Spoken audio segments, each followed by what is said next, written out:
here to introduce our keynote speaker, Susanne. Particular focus is on the seat. Centering means building a solid base that enables you to grow. We want to teach movement, we want to explain to our riders how to do this something nothing, but then we have to know how the movement is developed. And to be able to move, there are certain steps that the movement develops. And number one is we need a picture. We need a plan. Without a picture, we cannot move. And who gave more pictures than Sally Swift? The very first thing before I can do the movement would be I need to shift my weight. The next thing is I have to develop a stability on this left leg so that I can decide where to put the right leg. So these are the steps I need first before the actual movement can happen. So there are lots of these things that we have to think, where in the development of movement do I need to influence, where do I have to put my emphasis on? So I put harmony in the middle, and there I've put lots of words around criteria for analyzing, whether it's the horse, its movement, whether it's mobility, stability, the constitution, the conformation of horse or rider, the training situation, the fitness. All these things are important to keep this alive.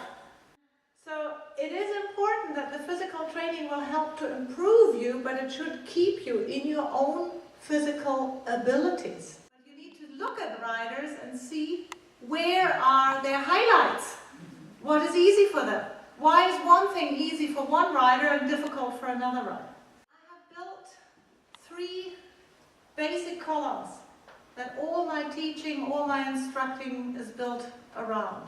The balance, of course, goes around the main center is to be seen as the rider's upper body, but of course it's the legs, it's the hands, and it's the horse too that needs balance. So that's why I put the circle there.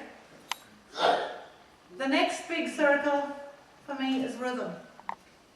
The importance of rhythm is huge in riding.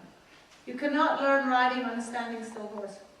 The rhythm is created in the horse's hindquarters. And we have to become part of it. And once we're part of it, we can influence it. First feel, then influence.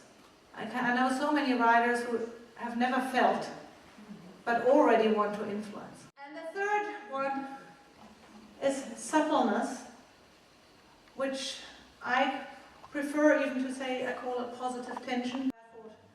These 3 circles build a quite good image together to have an idea of how it influences horse and rider together.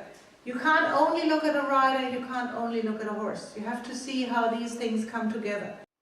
So you have to conduct your aids that they can be as light as a conductor's hands, and you'll have the power over the whole orchestra of the horse's power. Rhythm and balance together, they are the essence to get to symmetry. It's the easiest to balance the closest you're on the center line.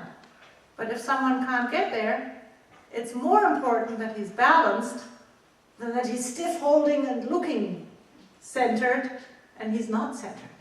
With the legs, with the reins, we frame.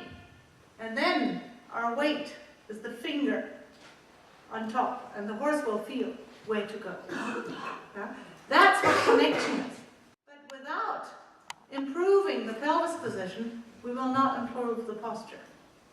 So that's always step number 1. So in movement, you can say first flexion and extension, and then to get stability and to develop anything else, the rotation is the main key.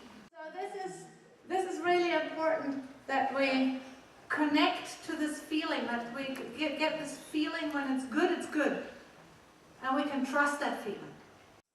And telling them what not to do does not solve the problem. That's often, I always say that's the pink elephant. And while we're at it, the other word that I'd like you to erase from your teaching is the word to try.